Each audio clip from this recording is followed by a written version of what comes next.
Bonjour à tous, alors aujourd'hui je vous propose le corrigé de l'exercice 4B du sujet 0 du bac donc de terminale spécialité maths 2021. On est sur donc deux domaines principalement abordés, c'est équadif, donc équation différentielle, et les fonctions exponentielles et les suites. Alors pour tous ceux qui n'ont pas vu les équations différentielles, on en parle juste à la question petit 1b et un petit peu dans le texte, mais globalement vous pourrez faire l'exercice en utilisant la question C, c'est-à-dire que tout ce qui se passe après la question C, ça utilise l'expression 200 fois exponentielle moins cité plus 25. Donc vous pouvez quasiment faire tout sans avoir vu les équadifs.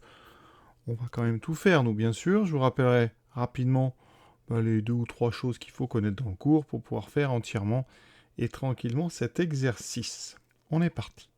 Dans une boulangerie, donc les baguettes sortent du four à une température de 225 degrés. Et on s'intéresse à l'évolution de la température. Donc après la sortie du four, on admet qu'on peut modéliser cette évolution à l'aide d'une fonction f, définie et dérivable sur 0 plus l'infini. Puisque t c'est le temps, effectivement, on va prendre des valeurs de t supérieures ou égales à 0. Donc f de t, ça représente en fonction du temps la température, donc en degrés Celsius de la baguette, donc au bout de la durée t, et t c'est en heures. Ça va être important. Et on vous donne un petit exemple, on vous donne une illustration, f de 0,5. C'est donc, comme 0,5 c'est le temps, ça fait une demi-heure, donc 30 minutes. F de 0,5, ça représente donc la température, une demi-heure après la sortie du four. Voilà. Et à chaque fois, on va garder la température de la boulangerie à 25 degrés, donc température constante.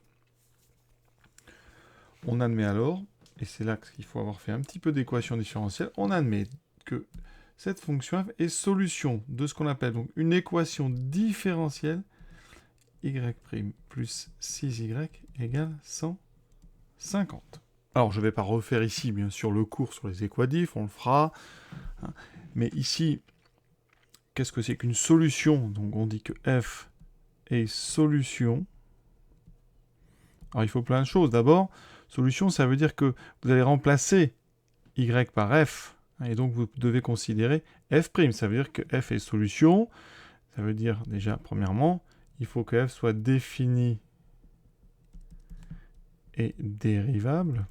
Et ici, donc, on travaille, nous, sur 0 plus l'infini. Donc, on va évidemment travailler uniquement sur cet ensemble. Ensuite, eh bien, il faut, quel que soit t supérieur ou égal à 0, il faudra que, eh bien, je vais remplacer y par f. Donc là, je vais avoir f' de t plus 6 fois f de t qui doit être égal à 150 fois t. Donc c'est une relation qui est vérifiée par f de t et f' de t et qui doit être valable pour tout t positif. Voilà. Et donc il faut trouver des fonctions qui, quand vous calculez f', eh bien, que vous remplacez, eh bien, la dérivée plus 6 fois la fonction doit donner toujours 150. Alors avant de la résoudre, on vous demande d'abord, en petit a, préciser la valeur de f0. Alors qu'est-ce que c'est f0 ? Eh bien, ça représente, je vais m'inspirer du texte, ça représente la température d'une baguette au bout de 0 minute, donc au départ, c'est-à-dire à la sortie du four. C'est-à-dire que vous venez de sortir du four, et à ce moment-là, eh bien, votre baguette est donc à une certaine température. Alors, on vous le dit, c'est 225 quand ça sort du four. C'est 225, donc ici, 225 degrés. Donc f de 0 est égal à 225. D'accord? Donc c'est pour t égale 0, sortie du four. Et on va laisser la baguette en fait refroidir. Et on va étudier ce qui se passe. Intuitivement, on se doute bien que si on laisse la baguette pendant des heures, eh bien progressivement sa température va diminuer. Et on va voir comment elle va diminuer. Et elle va finalement se rapprocher de la température de la pièce. Si vous laissez la baguette pendant 10 heures, à un moment, votre baguette sera à 25 degrés, si la température de la pièce est maintenue à 25.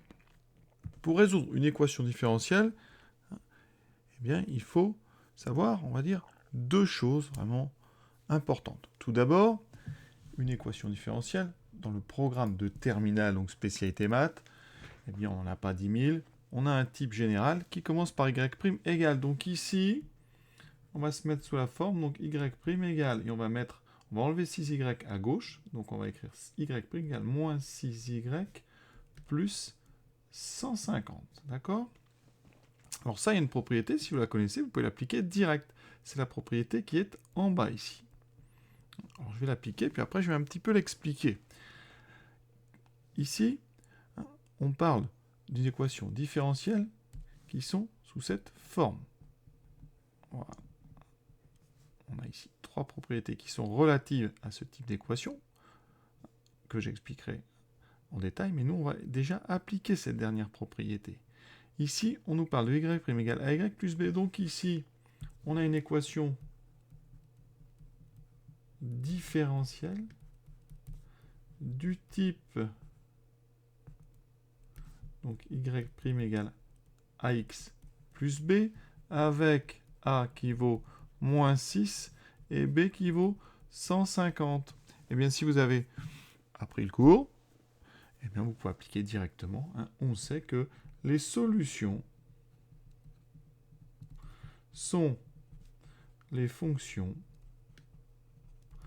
qui à x associent, eh bien, vous voyez, c fois exponentielle ax, donc c fois exponentielle moins 6x, avec c une constante réelle, donc ici à la fin on mettra avec c appartenant à R, moins b sur a, donc 150 sur moins 6. Alors les deux moins ici vont se simplifier, il va me rester 150 sur 6 qui vaut 25. Conclusion, je vais l'écrire en haut, l'ensemble des solutions de cette équation différentielle, c'est l'ensemble des fonctions qui à x associe c fois exponentielle moins 6x plus 25. Et ici, c avec c appartenant à R. Et voilà ce qu'on appelle résoudre donc une équation différentielle. Alors celle-là, elle est au programme, donc vous pouvez apprendre par cœur les solutions, mais je vais les détailler un petit peu pour que vous compreniez comment on les obtient.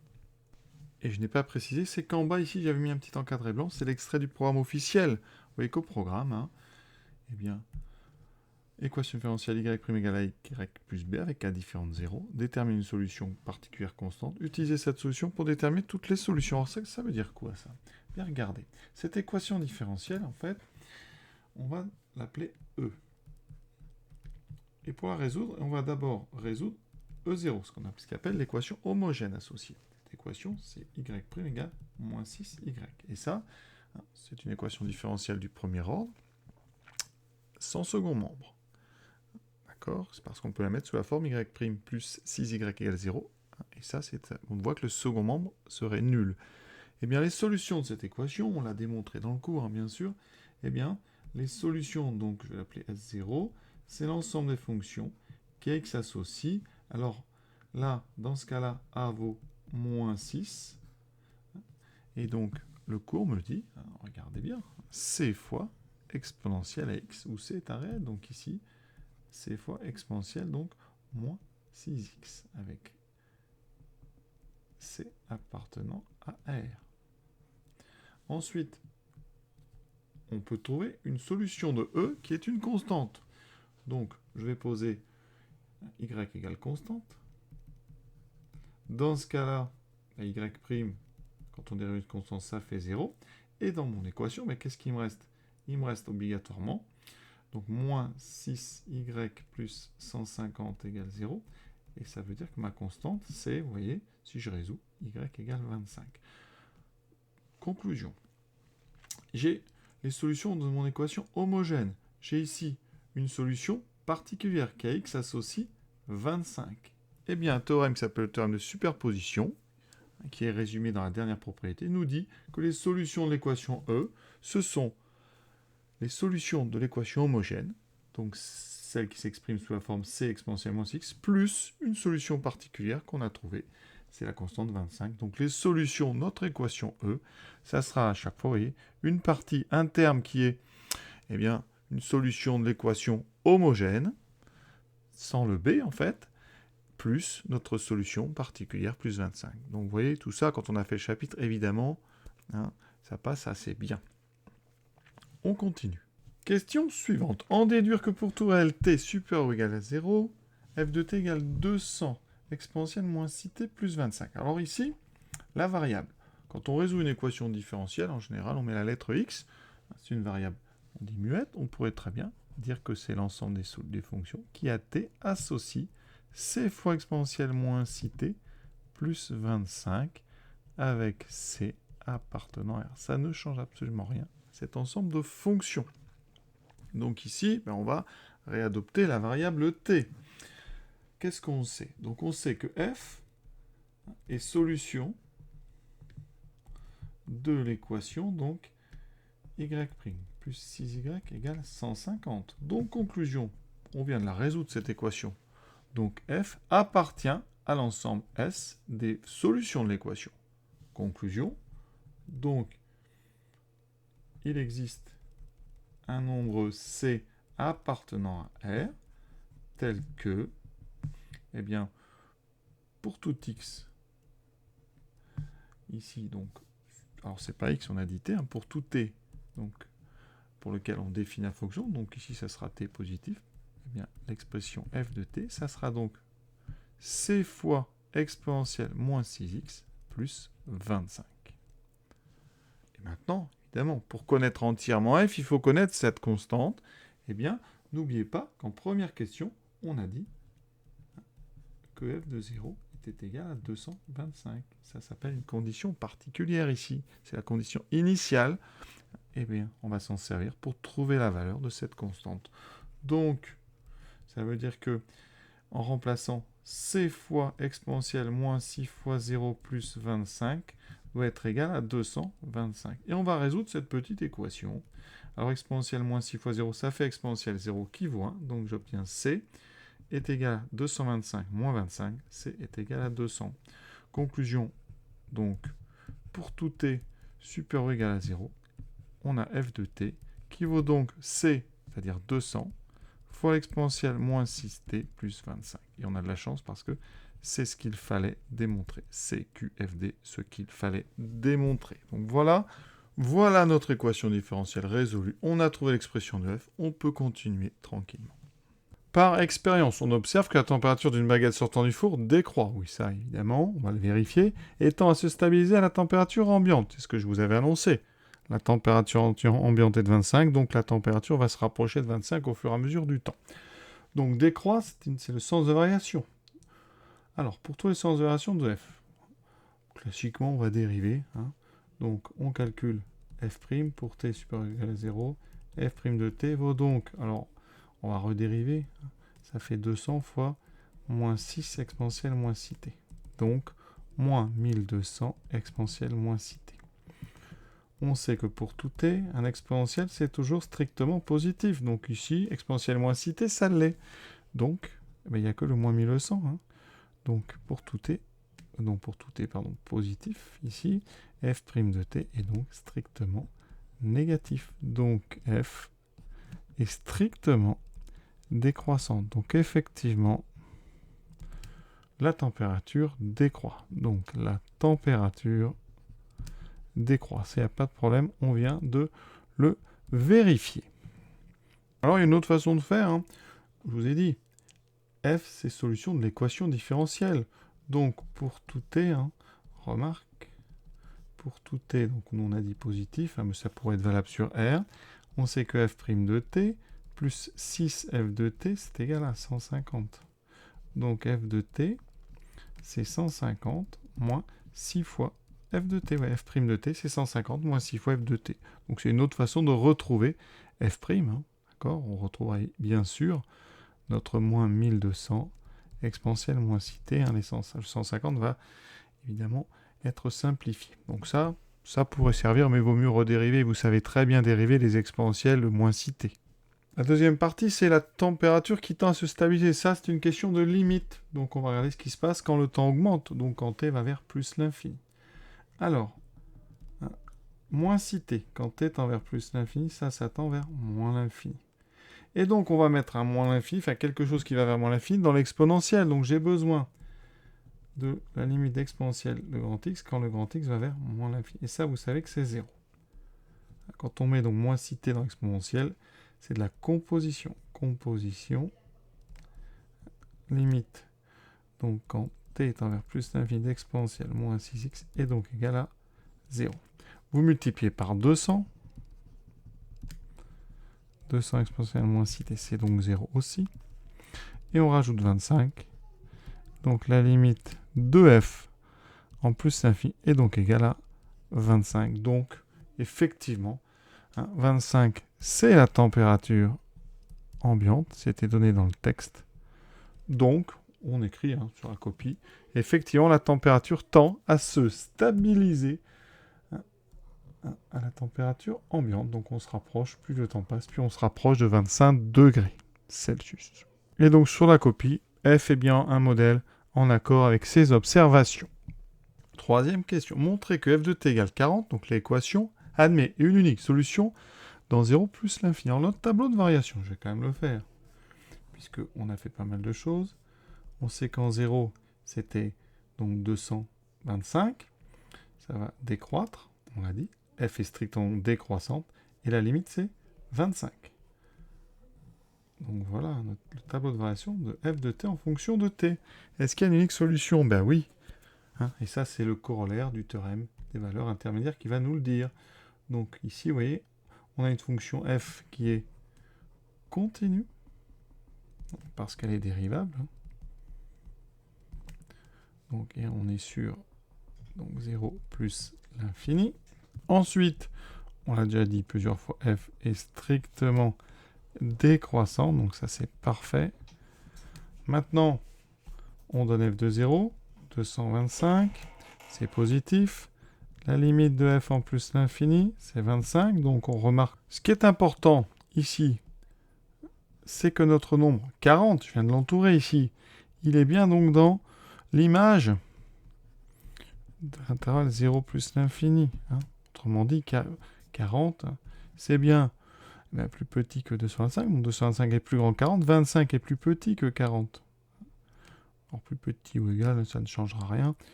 Ici, on peut mettre du égal. Et ça veut dire quoi? Eh bien, on peut appliquer notre corollaire du théorème des valeurs intermédiaires. Donc, corollaire ou conséquence du TVI. L'équation f de t égale 40 admet une unique solution sur 0 plus l'infini. Et vous voyez, ici dans le tableau, on voit bien, ça part de 225, ça va décroître, une limite 25, donc ça ne va jamais atteindre 25, mais on s'en rapproche, on s'en rapproche. Donc il y a forcément un moment, et un unique moment où ça va faire 40. L'unicité est garantie, c'est très important, par la stricte décroissance. Il faut que ça soit strict. Et l'existence, elle, par la continuité. Ensuite, pour mettre les baguettes en rayon, le boulanger attend que leur température soit inférieure ou égale à 40 degrés Celsius. Donc, c'est là que ce qu'on vient de faire va prendre de l'intérêt. Parce qu'on a prouvé qu'il y avait une unique solution dans 0 plus l'infini à l'équation f de t égale 40. Donc, ça va décroître et à un moment, quand ça vaudra 40, eh bien, on pourra les sortir. Donc, on note T0, le temps d'attente minimal. Donc, en fait, T0, c'est la solution de notre équation f de t égale 40. On vous demande, justement, on vous donne la courbe, vous voyez. Il faudra, avec la précision permise, lire T0. Donc T0, on sait que T0, c'est l'unique solution de l'équation f de t égale 40. Donc on va placer 40. 40, c'est ici, d'accord? 40 degrés Celsius. On va aller lire. Alors c'est assez simple. Tout va se passer ici. Donc ça sera à cet endroit précis. Et on va l'envoyer vers le bas, sur l'axe horizontal. Et on va arriver ici. Alors, la précision, c'est pas évident. On vous demande une valeur approchée sous forme d'un nombre entier de minutes. Alors, j'ai fait un petit gros plan. Ici, on a donc 0,5. Donc, avant, c'est 0,4. Alors, 0,5, ça fait 30 minutes. On a divisé en 1, 2, 3, 4, 5. Donc là, si on a 30 minutes, donc si on divise 30 minutes en 5, ça fait 6 par... donc là, on a 24. D'accord? Vous avez bien compris, ici c'est 6, 12, 18, 24 et 30 minutes. Donc, je coupe donc en 5. On va essayer de faire ça. 1, 2, 3, 4 et 5. Donc nous, vous voyez, on est entre 25 et 26. Moi, c'est ce que je peux faire ici de plus précis sur le dessin. Alors, effectivement, on a l'impression qu'on est un peu plus que 25. Donc, réponse. Je crois qu'on peut dire que T0 est à peu près égal. Alors, il faut un nombre entier de minutes. Alors, on répond quoi? 25, 26. Donc, je pense qu'on est plus près de 25 sur mon ici vu de loin. Donc, on va répondre à peu près 25. Et donc, c'est 25 minutes. Alors, on va regarder là sur GeoGebra pour être sûr de tout ça. Voici ma courbe. On s'intéresse au moment où on passe 40. Donc, je trace une horizontale. Voilà, l'intersection, la voici. On me dit 0,43 à peu près. Alors, 0,43. Donc, nous, tout à l'heure, on avait annoncé 25 minutes. Hein, nous, on a trouvé donc 0,43 heures. Donc, à peu près. Hein, donc, T0 est à peu près à 0,43 heures. Donc, ça veut dire 43% d'une heure. On multiplie donc 0,43 par 60. Donc, ça fait ceci. 18, il reste 1. 25, il y a deux chiffres à virgule, donc à peu près 25,8. Donc si on arrondit, vous voyez qu'ici, avec ce que nous donne GeoGebra, on aurait plutôt tendance à arrondir à 26 minutes. Mais là, vraiment, hein, on ne serait pas pénalisé, hein, parce que graphiquement, hein, on ne voit pas du tout la différence. Hein, et c'est possible que l'arrondi de GeoGebra soit trop gros et que la réponse soit 25. Hein. Donc pas de problème, ceux qui auront répondu 25 ou 26, la réponse sera largement acceptée. Bon, on va quand même aller vérifier ça sur les calculatrices. On trace, donc voici la courbe. Alors évidemment là elle ne rentre pas, donc on va changer la fenêtre. Il faut aller assez haut, hein, parce que ça commence donc à 225. Donc je vais mettre ici 250 au début. Voilà ce que ça donne pour l'instant. Et nous on veut savoir quand est-ce que ça fait 40. Donc on va aller dans le solver graphique, donc F5. Et vous allez mettre ici, alors vous allez plus loin. Donc F6 et vous cherchez un X, donc on va mettre X calcul. Vous indiquez le Y, vous, c'est 40. Et vous indiquez 0,43, 17. Donc vous voyez qu'après, effectivement, si on multiplie par 6, donc 0,43, donc 0,43, 17 fois 60. Ici, on tombe sur 25,9, donc on est plus près de 26. Cinquième question, on passe sur des suites. Vous allez voir, c'est pas trop compliqué. On s'intéresse ici à la diminution minute après minute de la température d'une baguette. dn, ça va être la diminution de température entre la nème et la n plus unième minute. D'accord? Et donc, on vous donne justement là l'expression donc de cette suite, donc quel que soit n appartenant à grand N, la diminution donc de la nème à la n plus unième, c'est donc f de n sur 60 moins f de n plus 1 sur 60. Donc, si on considère par exemple D0, eh bien, ça sera la diminution entre la 0e, donc le sortie du four, et la première minute. On attaque donc la question petit a. On vous demande une valeur approchée donc de D0. Alors, vérifiez que 19 est une valeur approchée à 0,1. Alors, D0 va donc remplacer un n par 0. Donc, D0 est égal à f de 0 sur 60 moins f de 1 sur 60. Ce qui fait f de 0 moins f de 1 sur 60. f de 0, on connaît. On a dit que c'était 225, c'est la température de sortie du four, moins f de 1 sur 60, donc je remplace. Dans l'expression que j'ai encore en haut, t par 1 sur 60. Ça fait e de moins 6 fois 1 sur 60, plus 25. 225 moins, alors vous avez moins 25, d'accord, et vous aurez donc 200 exponentielle. Alors ici, donc 6 sur 60, moins 1 sur 10, plus 25. On trouve donc, pardon, c'est moins, le moins est distribué, donc 200 moins 200 exponentielle de moins 1 sur 10.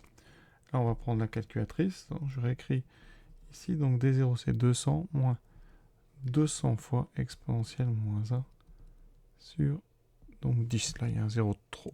Vous voyez que ça donne effectivement 19,03. Donc, arrondi à 0,1 près, c'est à peu près 19. Dans le contexte de l'exercice, donc, ça veut dire que à la sortie du four, donc au cours de la première minute,